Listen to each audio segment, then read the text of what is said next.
You know, before I say anything, I just want you guys to know that starting a video is the hardest thing to do. I have deleted this like 3 times. We're gonna roll with this one.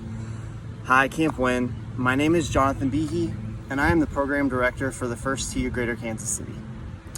If you've been to a Camp Win in the past, I want to say 4 years now, you probably had me as well as some of our other coaches or volunteers as golf coaches. We were asked to help out again with this virtual Camp Win experience, and we are happy to do it. We love the program Win4KC. We love helping out with you guys' summer camps. It's a really good experience for us. We get to meet a lot of girls that might be interested in becoming golfers. We meet a lot of girls that might not have considered golf as a sport that they might enjoy. And that's kind of what we do as an organization. Like I said, I work for the First Tee, and we're all about teaching young boys and girls valuable life lessons and life skills learned through the game of golf. Golf is a great tool, it's a great teacher. It can be used to drive home really important life lessons and core values. So that's who we are, that's what we do. So how do we do that virtually? Not all of you have your own golf clubs, golf balls, all the stuff that you would need to practice golf. So we're gonna get a little bit creative with our lesson today. All right, girls, we've got a mower in the background, so bear with me for any background noise that you might hear. But I want to show you the equipment that I'm going to be using today. Boom! Got my socks in there too. That's the equipment. We have 3 hula hoops and 3 golf balls. Now I know not all of you are going to have golf balls at home. You might not even have hula hoops at home. I actually picked up those hula hoops at the dollar store for $1 each to use for, we do some virtual First Tee programming, so I needed some targets, so I went and picked them up. If you don't have access to a dollar store or you can't get out, you could use a towel, a blanket, just as long as you have a target. That's really what we're going to be doing today, because remember, we're trying to do golf without any golf equipment or any traditional golf equipment. Pretty simple. What I did was I just placed the hula hoops in a line with about a hula hoop of space in between them. And I'm going to come stand over here next to this bench where I got my water bottle. I'm staying hydrated, healthy habits and all that. Now, what we're going to do is we are going to underhand toss the golf balls towards the hoops. I'm standing, I want to say maybe 15 feet away from the first hula hoop. So really, not super far. I'm not launching the ball or anything like that. The point of this is to replicate the same motion that you make with your arms in a golf swing. This is one of the most valuable drills that most coaches will have new golfers do, especially when it comes to chipping and with putting. It really replicates the swing, because with chipping and putting, if you remember from our other Win4KC lessons, those are your short swings in golf, right? Those are the ones that you use around the greens, the surface where the pin is, to basically hit the ball not very hard, but really control your distance. Distance control is one of the most valuable golf skills you can learn, whether you're a beginner, a professional, anything. They need distance control way more than they need target selection or awareness. So what I'm trying to say is that aim is not as important as our ability to control and feel distance. So let's get started. So we have a little bit of a challenge here. I'm gonna film myself throwing, and then I'll go and film the results afterwards, because I can't get it all in the same shot to where you guys can see it. So for the motion, all we're doing is just like a golf swing, tossing the ball underhand, and we're gonna try to hit the first target, then the second target, and then the third target, okay?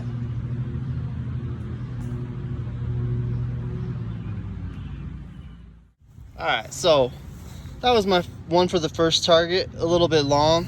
Second target, I got it. Third target, a little bit short. Not bad for my first round. I could have done a little bit better in terms of my distance control, because I only hit one of my targets. So in First Tee, when we approach something like this, the first thing we tell kids is the easiest way to control your distance is to change the length of your swing. Rather than just feeling it or looking at it and just trying to do it a little harder or faster, it's way easier to try to control the length of your swing. In this case, the movement of our arm. So let's try that again. And this time, if I'm short of the target, I'm gonna take a longer swing. If I'm long of the target, I'm gonna take a shorter swing. We'll see how that goes. My short swing. Oh, that was perfect distance. So a little bit longer for the second target. These are good. These are way better. Third target, longest swing yet. Ooh, I might have thrown that third one a little far. When I'm thinking about controlling my arm movements, how far my swing is, that was my first one. So perfect distance, just a little left. Second one, almost perfect distance, just a little long, but really happy with that. And the third one, that was a little far away. Better luck next time. All right, girls, so we've done 2 rounds of this with our golf balls, tossing them. Second round definitely went better for me than the first did. The first one, I was just looking at the target and trying to feel how hard to throw it. The second round, I had a plan, which was if I threw slightly long or slightly short, I would adjust the length of my swing with my arm. So I would take a shorter or longer swing. So in order to do that, you have to be aware of where your arm's stopping at when you're making that motion, okay? So the last round of this is going to be the golf application. So how does this apply to golf? Because in golf, you use a club, you don't use your arms. All right, well, let me show you what I'm gonna do. For this last round, we're gonna be standing to the side. It's called side orientation, just like in golf, just like in baseball or softball. We're gonna be standing facing the side of the direction that we're trying to go. Now, if I'm right-handed, so in order for me to do this right-handed, I would have to face this way, like this. But I'm gonna face forward so that you guys can see me, okay? So this would be for left-handed people, right? What I'm gonna do is throw to the side, underarm, just like I was doing before, okay? So first one. Second one. Man, that feels weird throwing left-handed. And as you can see, even though I was doing it left-handed, going to the side and focusing on the length of my swing, I was able to throw 3 pretty close, even with my non-dominant hand. So girls, that's your golf drill today. Remember, it kind of is in 3 phases, right? We had the first phase, which was tossing, just trying to get your ball underhand toss into the hoops or on your target. The second round was focusing on how long your swing was. And the third round was standing to the side like a golfer does, okay? Reason why this is so beneficial is that without a golf club, you are able to practice a technique that will directly translate to your ability to see and feel distance when you're on the golf course.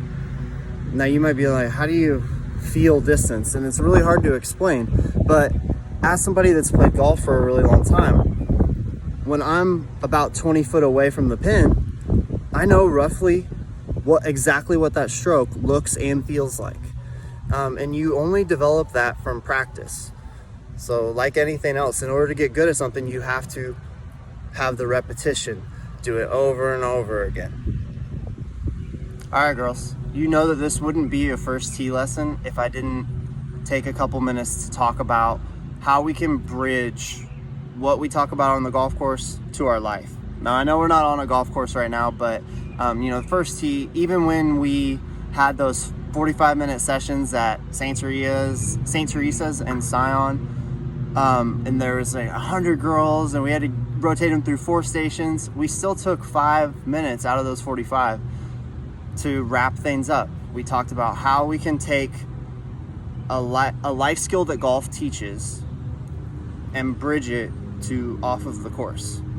So today, my life skill that I want to talk about is perseverance. Now, perseverance deals with how we manage and tackle adversity or obstacles in our life, right? So if somebody is perseverant, that person will not give up under any circumstance, despite whatever obstacles they may be facing. And I think in general, if you're honest with yourself and ask yourself, I think that most people want to be perseverant, but it's a challenge. It's extremely hard, especially in golf, where we're doing this sport that the slightest little mistake or the slightest little tweak to our golf swing or adjustment that we make can have a profound impact on where the ball goes. So it's very easy to have days where you go out and practice and you're just like, what is going on with my game today? I can't even hit the ball. Whereas last week when you went out, you were playing great. So for golfers, perseverance is extremely, extremely important. I think perseverance also deals with our ability that even if things are going wrong, we're in a terrible predicament, or, we got really unlucky with something. Even when things are going wrong, can you maintain a positive mindset and a positive attitude? Now, that transcends golf in a major way.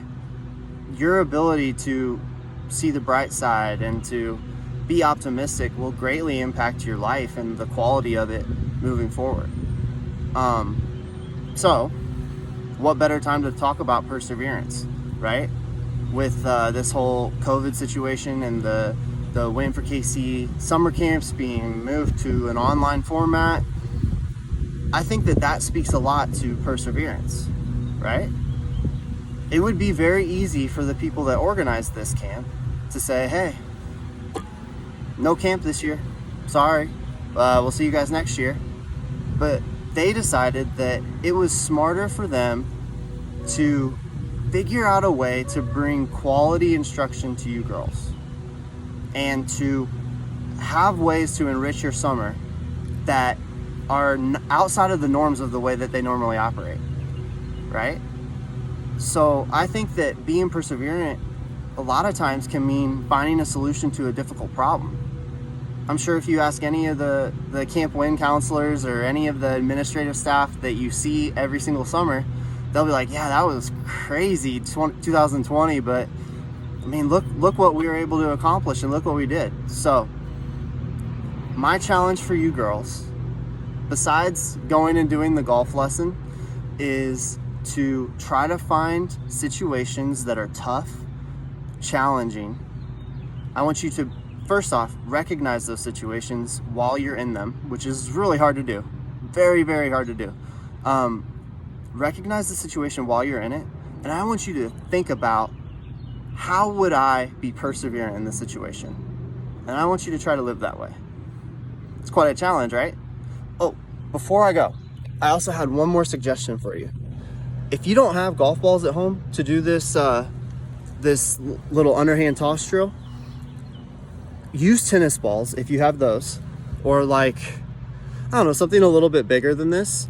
And if you have a dog too, man, your dog will think this is the greatest game ever, because you'll toss a ball, boom, they'll go fetch it, bring it back. You might have to work on them dropping the ball. That was my childhood dog.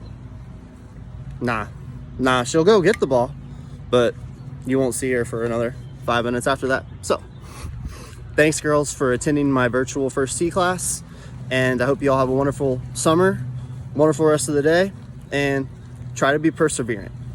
Thanks, guys. Bye.